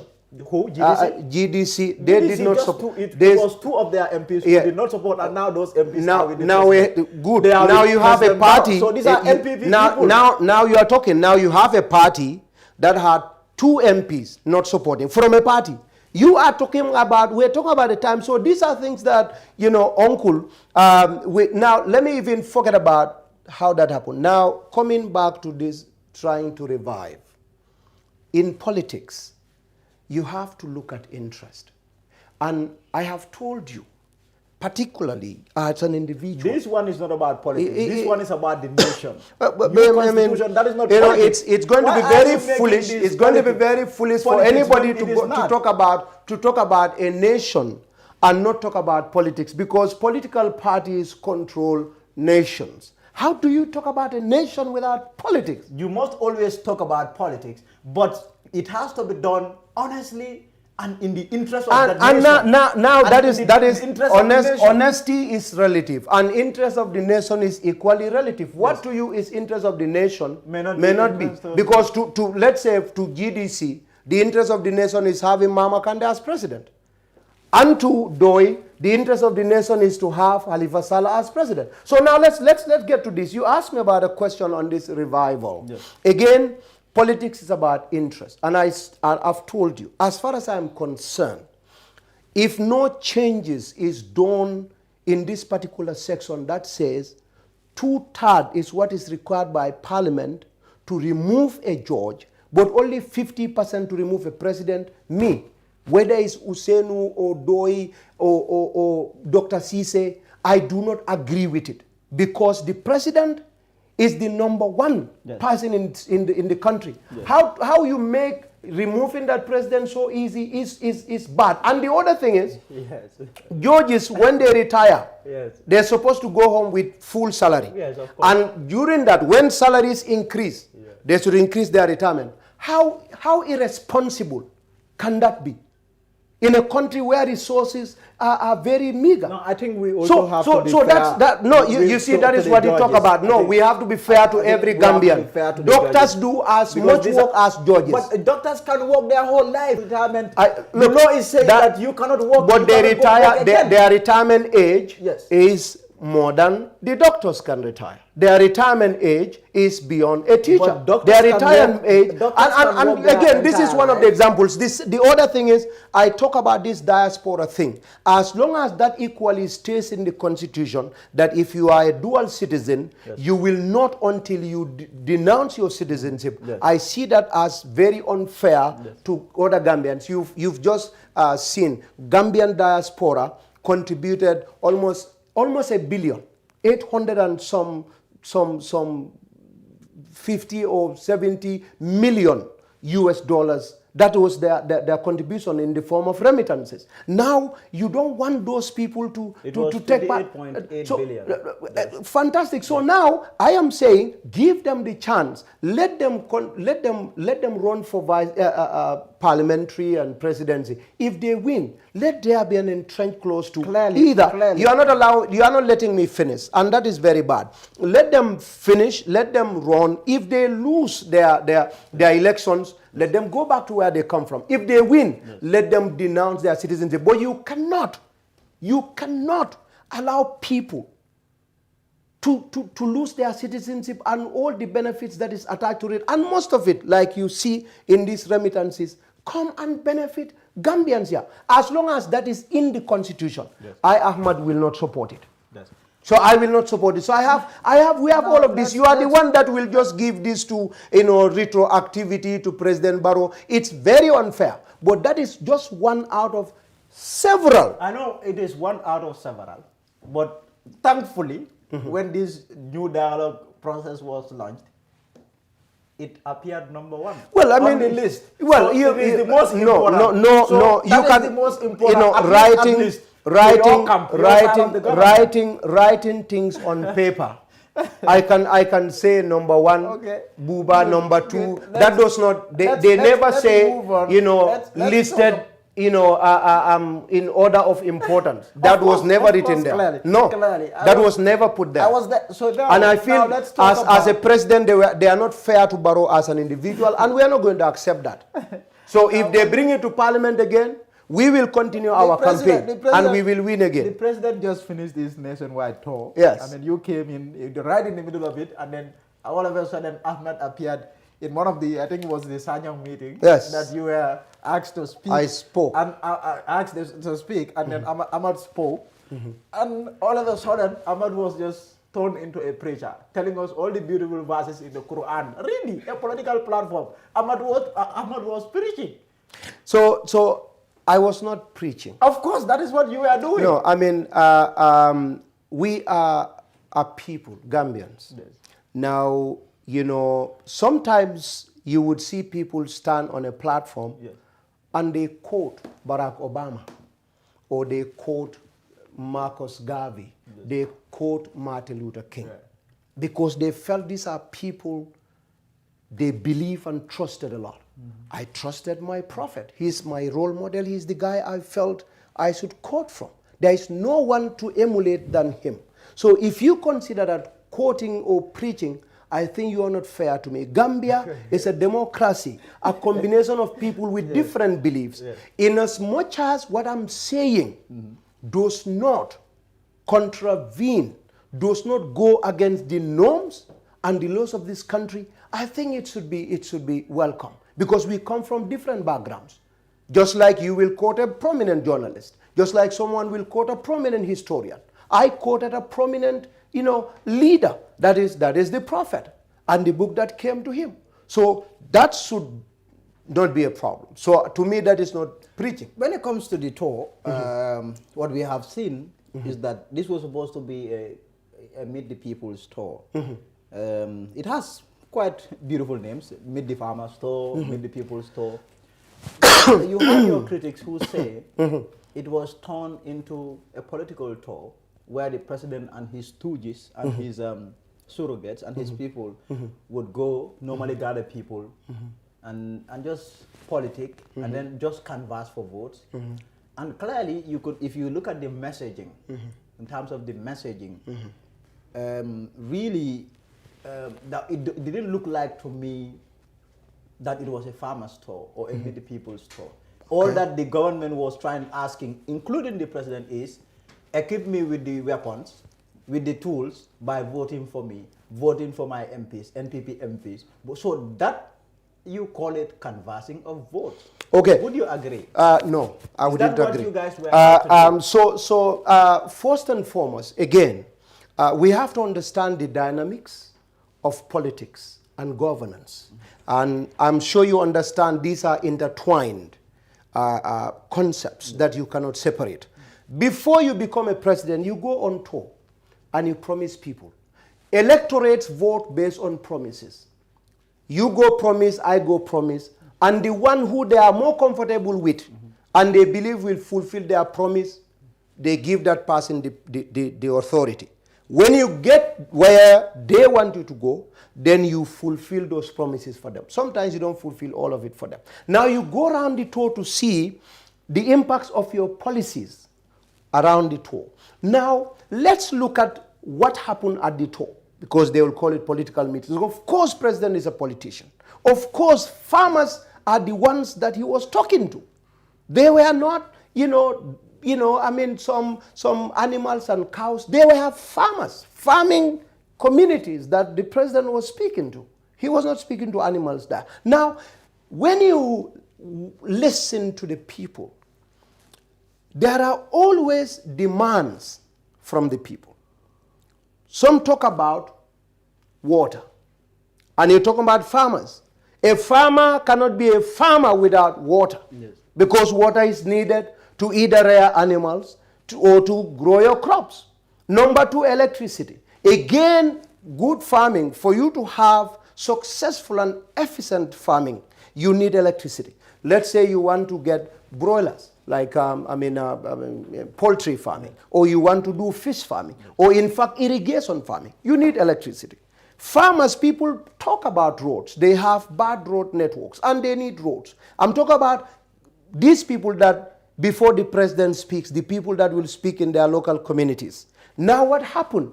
They talk about roads, because when you have your poultry in a small village and they are due to sell, or you have your cassava garden or your groundnut you harvested, you need a good road to transport it to the market or the circles. So these are demands that are very, very relevant to agri-development. They talked about it. And when they do, the president responds in many meetings. He talked about 2025 plan of electrifying everywhere in the Gambia. That is a response to farmers' needs. He talked about the water project that Ministry of Fisheries is going to provide for rural communities. That is an answer to the demands of the farmers. He talked about a lot of stuff that they asked for. The groundnut buying at the secos. Borrowing this time, you go put it there and wait. You go to the secos, you get your money. You talk about agriculture, the provision of agri implements, thousands of tons of fertilizers, power tillers and tractors being distributed for free to different farmers. This is the discussion. Now the political aspect is needed. Now the president promised before he became president. When he promised them, he did a lot of them. And he said, now you have seen what I've done in Kiang. And that is the truth. Since days immemorial, nobody ever brought electricity to Kiang. I brought it. I fixed Banjul. Hakalang Road, since independence, nothing came there. We have started. And many other roads, Basse Bridge and many other things are being fixed. Now what I want you to do is, you told me your problems. I cannot fix all of them at the same time. But if you voted me, if you join me and re-elect me and my people, we will continue to do. That is how politics works anywhere in the world. When prime ministers, Donald Trump, Barack Obama, when he meets people at different places, they talk about projects, they talk about their party. They go hand in hand. Politics and development or governance are intertwined. Now, anybody would say this, and most of the time you talk about critics, it's always from, unfortunately, UDP people. And God, thanks to God, they were in government in 2017, in 2018. They were on tour. The same things were said there. They were in support, they were shouting. You've gone at UDP again. How much money did you people spend on this store? I don't know. I'm not... but you should know, because Gambian taxpayers' money. So you didn't even... That minimum, responsibility of duty of you finding out so how much money was spent. It's just like when you tell me how much are teachers paid in this country. We know teachers are paid. You expect Ahmad Jide to know that they pay teachers? Can find out. No, wait. Ahmad Jide can find out as a good citizen, right? Now I'm coming. Just let me finish. I mean, I don't know how much teachers are paid combined. I don't know how much doctors are paid combined. I don't know how police officers are But you paid can combined. find out. You expect me Can't to? you? Yeah, You can find out. but I And don't you are very know. close to the president. No, You can I find don't. out So how if much you want to know, this is a very transparent government. Go to Mamburenja, I he will will go tell to you how much Mamburenja. money is spent I will- on the I will tour. ask But the- what I can tell you is fair enough. the money is less than that of last year. How much? Because How much? National Assembly, How much was spent last National Assembly. How much was spent last year? Now you are not listening. Okay. National Assembly cut the budget Yes. for President's tour Yes. by almost $5 million. Yes. From 15 to 10, to, 10 I think 10 from million. to 10 million. It's 10 million. It's reduced by 10 million. But you are and saying you are it's shouting less than, all over. You are saying it's less than 15 million. What was spent last year? Is that what you are saying? Of course. I will find out from the finance minister. Of course, it's less than that. Let's talk about. That's the tour. When it comes to the issue of, you interact a lot with the president. When it comes to the issue of corruption, I know when it comes to corruption, the president would say, okay, bring me evidence first before I can take any action. But in terms of his commitment towards the issue of corruption, have you had moments where you spoke with him about that issue? No. You never spoke about that. So the way people think, me, I call and the president picks and we're gonna tell him, hey, hey, look, that's not it. I mean, just like you. No, I just get privileged. But one thing I can tell you is the president is very much committed to the fight against corruption. Now the problem is Gambia is in a very funny situation. Very funny. Yeah. And there is need for attitudinal change from all of us. I've given an example, something that is going to be very tough for the president to know. Like people like us that are in the diaspora. You have somebody buying a Range Rover 2019 and bring it to Gambia, and you have a colleague or a brother that works at Ports Authority, 2019 Range Rover, and they registered it as Range Rover 2006. People that are working, the president is not there. The Ports MD is not there. Because you have your friend, you bring the container of 3 vehicles, Range Rover 2019 or 2017, you are supposed to pay perhaps a tax for 400,000 or 300,000. You register it as, Range Rover 2006 and end up paying 40,000 or 50,000. And Gambians that are doing that are the ones sitting in their corners and accusing the president of not willing to fight corruption. Now the president is sitting at one place. There has to be commitment from all of us. You have a brother and I have a brother. You are working in procurement. Your salary is $10,000 and you see them buying 3 real estate houses and they build story buildings. They are sending their kids to Marina International and your salary is 15,000. You are a brother, the same mom and dad. You've never opened your mouth to ask the individual, where are you getting this money? The president is not aware. You are the brother. You know his salary is less than 20,000, but he built 3 compounds. He has a car that is worth 1 million, and he's sending his kids to school where he pays 10 times his salary in one term. We never ask them. To us as Gambians, it is only the order that is corrupt. We're all shouting about X is corrupt, but our family members are prophets. That is not the president. When you go to the president and say, this individual is corrupt, you have to provide proofs. Because naturally, we can all accuse people of corruption. But you know how difficult the law is. You have to prove beyond every reasonable doubt. You know that. Now, Banja's case is going on. When the matter, evidence was produced, you've seen what happened. The president immediately instructed and the Secretary General sent Banja on, compulsory administrative leave. And they are watching that. We knew the case went to the justice, but there was, again, as I'm telling you, the law has to be fair to everybody. There were some issues with it because you have to prove beyond every reasonable doubt. And they had to return it back to Ministry of Interior or the police because they need to clarify certain things. Otherwise, you go to court, the judiciary will end up throwing that case out of court. So the law, in as much as we want to fight against corruption, in as much as we know corruption is endemic, we have to also understand that to catch some of these professional thieves, dishonest people, is very difficult. And people are not willing to come forward because your brother is corrupt.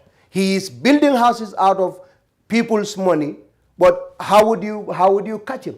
Because to you, he is the prophet. When I say Lamin Jai is corrupt, your son will say you are the best part. I've seen that. I know people, when I'm on my radio and I say, because they did some bad things, like General Baji. General Baji's wife, to him today, when you ask him, he will say General Baji is the best person. Even Yahya Jammeh's wife will tell you. Don't you think that applies to yourself too? You are even speaking about yourself. I'm talking about the president. For example, the way and manner in which he is running the country, you have this pool of people who say he's doing a terrible job. Well, but do you think that he's doing a fine job? Of course, so when you look at now, so we are in a different domain. Issue of the president is running. Now let's look at when we say a president is doing a good or bad job. Yes. Let's look at that. Yes. That is different from the case I'm talking about. Now, what is good job? Good job is, first, the law wouldn't allow you to extrajudicially detain people. Who is extrajudicially detained in this country today? Nobody.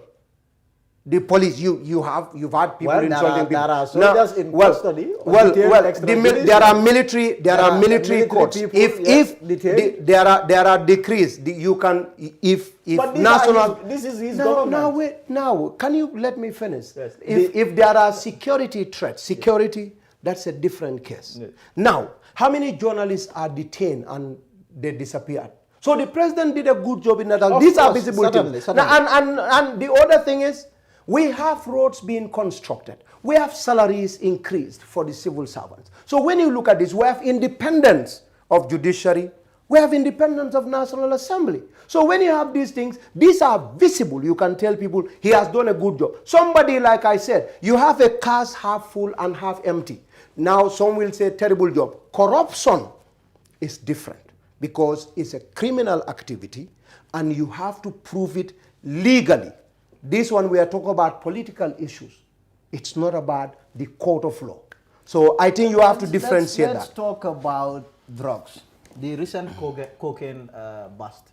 I mean, this is something that really rocked or shocked the country. Or nearly 3 tons, and it is the very image of the country that is at stake. Okay. In terms of, this is happening in the president's administration, yes. President Barrow's administration. Yes. What do you have to say about this happening while he is leader? So democracy, democracy comes with pros and cons. Now, under dictatorships, generally, when you read history, when you read about governments, especially in very autocratic countries, crime in dictatorship or autocratic governments have a very high price to pay. Like in China, when they get you with drugs, you are executed. In Saudi Arabia, you have drugs, you are executed. Now the price for crime... But Saudi is not a dictatorship, is it? It's an autocratic country. I mean, why are we... Don't get into that. You are wasting time. So you understand? Yes. And, when Yahya Jammeh was here too, and that's why sometimes I've heard people say... But Yahya Jammeh was here.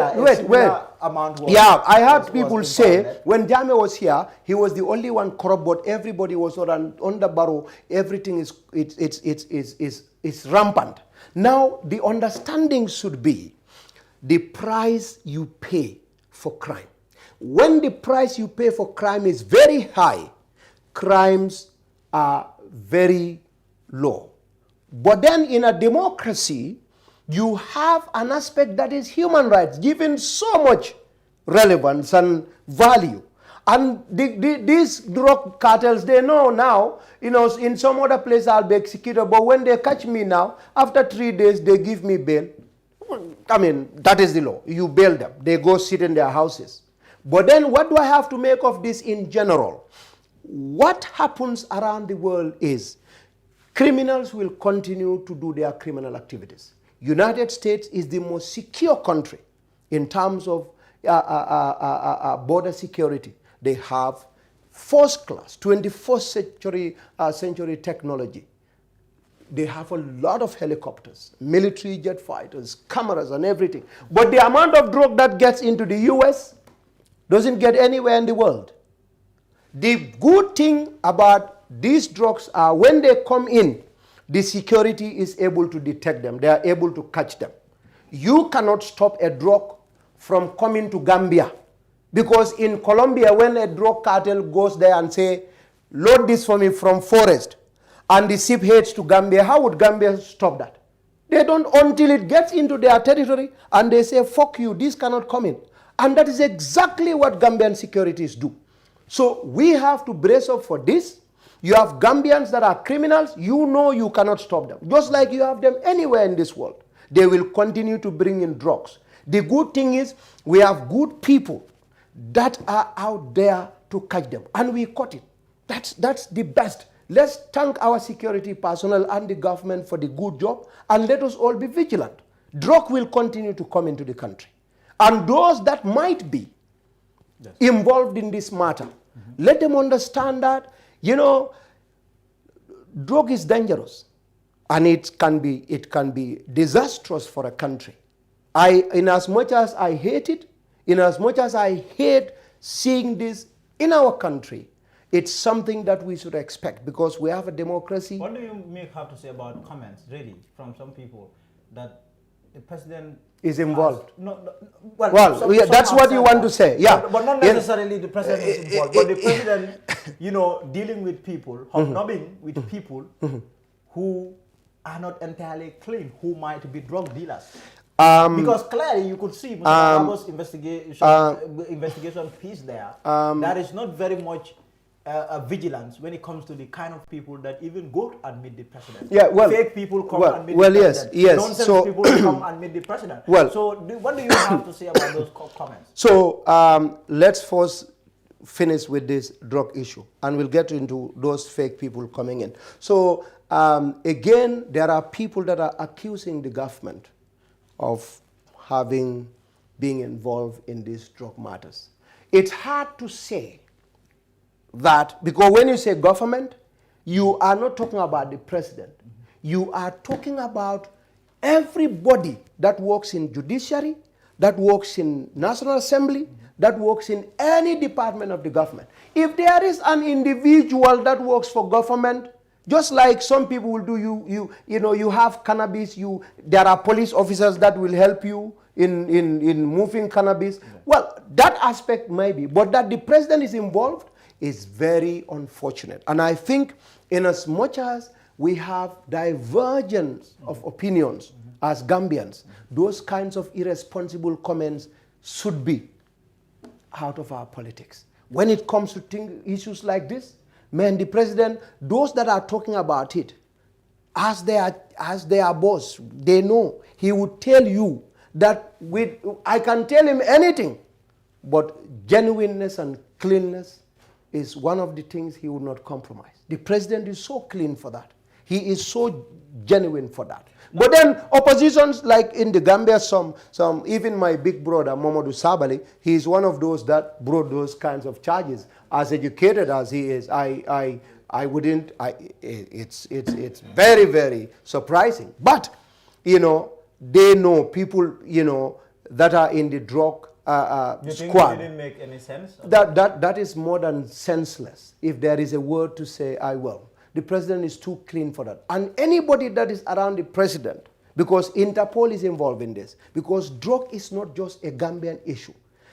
The West knows this drug that is coming to Gambia is not meant for Gambia. They don't have who has money to consume this kind of drug. These are just transits to send them to Europe. And of course, they all go to Europe.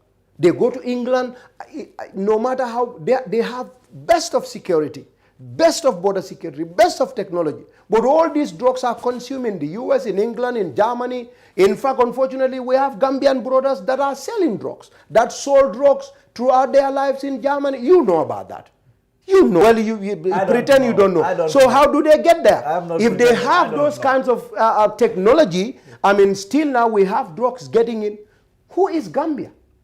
But to arrest this huge consignment, a big plus it is for our security. And I just want to thank them, National Drug Law Enforcement Agency, the intelligence, the police, the armed forces. They're doing an amazing job. and we will commend them, and of course the society as well. Let us all be vigilant, because some of these drugs, they keep them in people's houses. Somebody come and rent your place and say, I'm a businessman. You are not aware. But at night they come and stuff things. So it's a responsibility for all of us. When we rent stuff to our people, sometimes it's in your compound. Sometimes go to the person's warehouse. Hey, what are you keeping here? Maybe it's an explosive. Maybe it's a gas that, is not fit for the environment, and it can explode and kill all your people. So let's try and be vigilant when it comes to those kinds of things. Let's talk about, all the political parties are ramping up in terms of their activities. We are headed for elections. NPP is no exception. I mean, your party is also, heading to, gearing up for your Congress later this month. In terms of NPP, what we have seen is that in the short period or time that you have lived, you've managed to make a lot of money. I don't know where you are getting this money, but in terms of the amount of pickup trucks that I see passing, buses, all these vehicles that I see, there is no need for one to travel far to know that your party has a lot of money. Where are you getting all this money from? From donations. From who? Donations well, by Gambian law, any Gambian can donate money to any political party. Now, for NPP, like I once said this, the Sarahule community, President Barrow was a real estate person.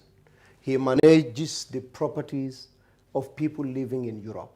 Some are big businessmen in Angola. They are diamond dealers. Some in Sierra Leone, some Liberia, some as far as Democratic Republic of Congo. If you know people, there are people that are multi-millionaires in dollar terms, Sarahules. They are very content, and they are not pompous, if you know their nature. They don't, brag and all of that. But you have some of them that are very rich. So they were managing the president's, now let me finish. The president was managing almost 300 properties for almost 300 of these people. 95% of them Sarahules. And he has never, not even a single time, misplaced a penny for any. He has never destroyed anybody's property. So they trusted him. And Badibunkas will tell you, if Sarahules trust you with their money, give the person your life. That is what it's Badibunkas that say it about Sarahules. So some of these people, when they saw the president coming in, like I have discussions with some of them, they said, if this man can manage our resources this good, can help us multiply our wealth for us, if you give him a country, he's going to develop it to the best of his ability, with honesty. So let's help him. So that one person, I know somebody, some of them. These are the people yes, I know somebody who gave $600,000, multiply that by 50. Do it right now. Don't, I told you, it's a of course. Yes. And he deals in diamond. He lives in. Who are buying the pickup trucks? Now, if you give me money, I buy pickup trucks. Uncle, why are you making that? So if you calculate 600,000, that is almost in the 60 and 70, 80 million. Now that alone, a pickup truck is $1.8 million or $2 million. If you buy many, they discount it for you. So if you have 80 million, 1.5 or 2 million, you have 40 pickup trucks, just 80 million. You'll have 80 pickup trucks. And people started saying he's eating our money. And I'm talking about one person's donation. One person. What if somebody else, 7, 8 people, 9 people donated? I understand. Just to get you right. Just to get, $4 million. What would happen? That is somebody in because remember the president when he took power, the very first country that he visited was Congo.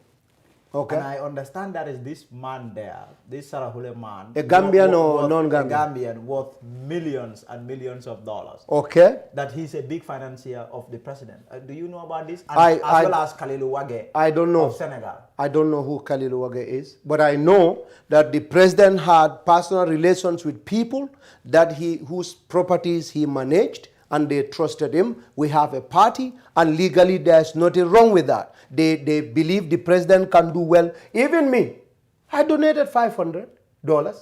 I donated $500 to the party, and the launching is coming. I will donate. Well. I will. And you have a lot of young people. I know somebody in Canada who donated $10,000, and I know someone, and we have a lot of people, that are buying containers of the president's clothes and T-shirts. They give us. We sell them $5, $10, $15, and you add them together. You have a lot of money. So I don't know what, these vehicles that we buy and people start saying we have a lot of money. That's not a lot of money, bro. Clearly, before we go, I want to ask you about your chances. I mean, this election, NPV people, I ask you people, you say you are winning. You have other sides too, you ask them, they said they are winning. How does your, chances look like? Are you winning? So we are not only winning, we are winning landslide. Because you see, there is a trend that you need to watch out for. And the trend is our political party, like Gambia is a very social and family-oriented society. Yes. Now, since, the breakaway from the other party, they would tell us we have nobody. But then, even from that particular party, we had some very prominent people that have backgrounds.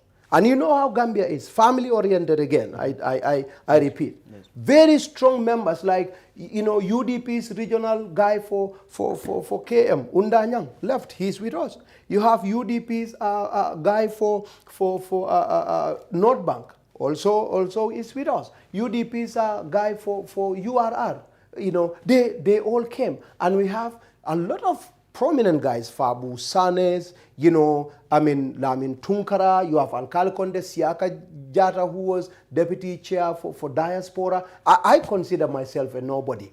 But then you have a lot of people, including my own brother Buba Jite, Gunjur. These are people since 1996 that were very strong in UDP. They all left. And you also look at other parties. When they sent away 8 MPs, they didn't go to APRC, they didn't go to GDC, they came to us. 8 of them, they came to MPP. You have Mama Kande's 2 MPs that join us.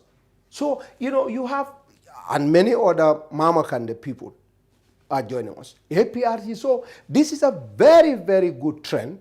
We went to Kerjarga, we defeated all those that say we have nobody. They didn't say the election was rigged. They accused of buying the votes. But until today, there was no single individual that came out to say, here is the money that MPP gave me. They have all the lawyers in the world, the best of lawyers. Not even a single paper can be produced. The same thing happened in Nyamina. So we won these elections, and you have seen the tour, and you see the people. You know. So anybody that is saying, you are going to defeat NPP, you'll be ready to pick an elephant and place it on your head. Well, my nephew, I am going to write an op-ed, and I am going to give my prediction, whether I'm going to get it right or get it wrong. I will do an op-ed, and I will publish it, and I will stay there who I think is going to win this election. You have an opinion as a Gambian, yes. But I can tell you that if you... It could be NPP. And that is why I am coming to. Yes. If it's NPP, you're very right. After December 5th, I'll invite you to State House for coffee. I promise you that.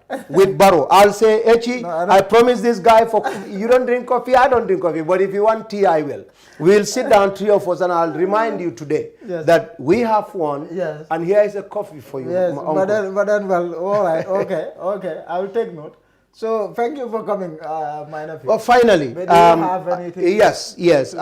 What I want to tell Gambians is politics can be messy, but it's a game that has rules, and we all need to, adhere to those rules. You would have people with different opinions, but most of the time I believe we just all have different views of how to better this country, just like it happens in Europe. Let's take it easy, especially my NPP people. We don't want insults, we don't want abuses, we don't want, Iba, Ifa. Let's stop that. Our launching is coming, and in fact, you're going to see what we're going to do for our launching on the 30th. I'm here for the launching, and it's going to be a huge program. In fact, that's what I want to attend first before I do my prediction. Okay, you are welcome on the 30th. I will go to the I'll and to all of you, under the dynamic leadership of our president, His Excellency President Barrow, this is a country we love so much, and we, as you have seen projects all over the OIC, we have 20 new roads that we are going to build in Combo. We have a multi-million dollar road project that is going on in Hakalang, and we have a lot of ambulances that are coming. And the Minister of Health is working on a lot of things to better our health sector. The electricity, you have the OMVG in Kiang, and it's coming to the Combos. And for women in the agri sector, horticulture, there are 350 gardens that are fenced, and also solar, energy is provided to pump and make water irrigation very simple for rural farmers. And these are things and many other things that the government is working on. So I believe with your support as Gambians and as genuine Gambians, when you join us and join our president and NPP party post-2021, we're going to make Gambia a country that it has never been in the past 50 years. And I'm certain about this, my uncle. Amajide, thank you very much for coming. I appreciate it. Will you give me your daughter? I'll have to think about it. I'll have to think about it. Thank you. Sometimes when your nephew, is getting wayward, you tend to have second thoughts about giving your daughter. Don't. But then, yes, that is it for the show today. Thank you for being there. Ahmadjida was my guest. Well, he's a strong supporter of the National People's Party. So these days, as we head into the Congress, the NPP Congress, we will be getting more NPP adherents. A lot of them have been contacting me. And really, we will try as much as possible to get a number of them to appear on the show. Bring Fabu on Friday. We'll see how that goes. So that is it from me. Until tomorrow, goodbye.